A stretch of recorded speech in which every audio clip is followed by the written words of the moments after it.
One of the stories that inspired the Amazing Digital Circus is a short story called I Have No Mouth and I Must Scream, a somewhat obscure but classic sci-fi horror story by the American writer Harlan Ellison. A particularly memorable line in the story sums up the grim fate the main characters are facing at the hands of a vengeful AI. Although he had eaten us, he would never digest us. We could not die, we had tried it. Not exactly a hilarious thought, is it? Or is it? Harlan Ellison's short story is about a machine with a sense of humor that is dark in the extreme. This is clear from the opening scene of the short story. Limp, the body of Gorrister hung from the pink pallet, unsupported, hanging high above us in the computer chamber. When Gorrister joined our group and looked up at himself, it was already too late for us to realize that once again AM had duped us, had its fun. It had been a diversion on the part of the machine. 3 of us had vomited, turning away from each other in a reflex as ancient as the nausea that had produced it. Believe it or not, the story only gets darker from there. Harlan Ellison's story is disturbing. However, it is interesting as a study of sadism and how people can respond when they find themselves in the power of someone that intends to harm them, enjoys harming them, and who happens to be very difficult to escape. This has clear parallels with the Amazing Digital Circus. In the pilot, while explaining characters in the circus can hallucinate, Caine literally states that digital hallucinations come from your mind's transition to the digital plane. If we take this literally, the characters are not merely inhabiting the digital plane, they have transitioned to it. It implies a complete migration to the new reality.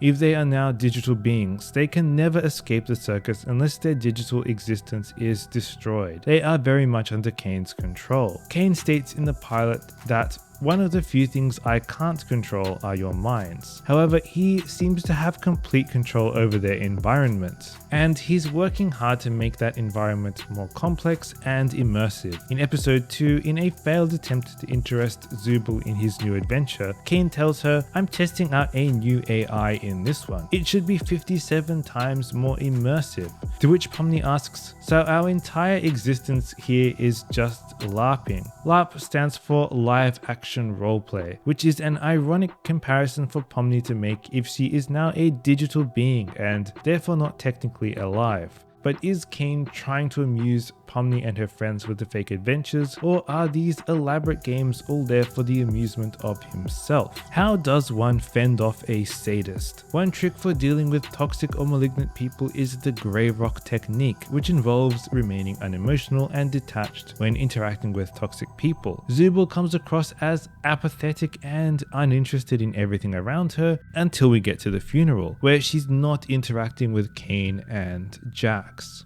Zooble clearly doesn't trust Jax and considers him toxic. If she believes that Caine is toxic or even a sadist, then the way her behavior changes when she's around him makes sense. Unlike Kinga, Ragatha, Jax, Pomni, and Gangle, Zooble shows the ability to change tactics completely depending on who she is interacting with. Perhaps Caine is not a sadist, but he is unempathic and he does have an ego. We see this most starkly in episode 3 when Zooble opens up about her own self-hatred and the truth about her own feelings. In their therapy session, Zooble reveals that she doesn't hate Caine's adventures. She hates the digital body she's in and her box of switchable parts doesn't help.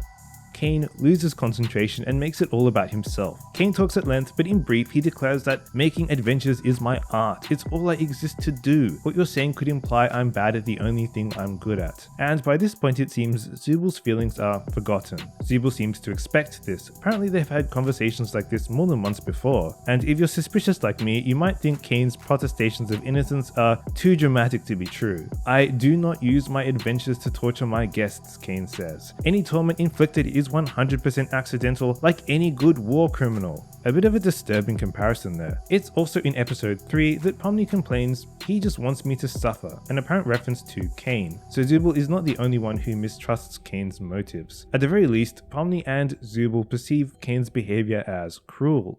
In her book Don't You Know Who I Am, Dr. Amini Durvasula talks about toxic personalities. Turning to the effect of this personality, the doctor who gained her PhD studying narcissism notes that even when things are not that perilous, it can be destabilizing to have spent any period of your life being dehumanized, invalidated, controlled, and threatened. In other words, cruel behavior can have an impact even if it's an unconscious pattern. Again, it's not that Zooble is finding it difficult to get Caine to understand her problem this one time. It seems she's tried many times, and Caine is just too self-absorbed to change. That's his pattern of behavior. Of course, Zooble's not the only one to have a bad time in the circus. Interestingly, one of the very first things Pomni experiences from Caine is gaslighting and invalidation. She points out that she saw a door somewhere in the digital circus, and Caine immediately jumps to implying that she's already gone a bit nuts, insisting it's a digital hallucination. This, as we later find out, is a lie. The door is real. Caine preferred to let Pomni wonder if her recollection was invalid and she was losing her marbles. We see dehumanization come into play at the end of the pilot, when Caine cheerfully throws the abstracted Kaufmo into his vault, as if he's throwing out the trash rather than dealing with a severely hurting person. I've already noted that Caine says he can't control the other characters' minds, but he implies he controls just about everything else. He doesn't threaten the other characters, but he does treat them as disposable playthings. The premise of I have no mouth and I must scream may give us a clue to the overall theme that will propel the plot of the Amazing Digital Circus going forward. Sometimes facing cruelty is not about readying yourself for a final battle. Sometimes it's about recognizing the trap you're already in. That takes us back to the quote I started with. Though he had eaten us, he would never digest us. We could not die, we had tried it. This is a quote about dehumanization and control. Our characters are trapped by a personality that lacks any signs of empathy. They are slaves to his unempathic whims. In I Have No Mouth and I Must Scream, most of the characters escape via the darkest and bleakest route possible. I think the main conflict for the Amazing Digital Circus as we get new episodes and the story unfolds is how, or if, our heroes and Jax can escape their grinning ringmaster Caine. If you enjoyed my thoughts on the link between the Amazing Digital Circus and Harlan Ellison's classic sci-fi horror story, be empathic and subscribe for more overthinking and analysis of odd animations. Thank you to those of you who have subscribed already. Have a great week, embrace the weird, and thank you for watching!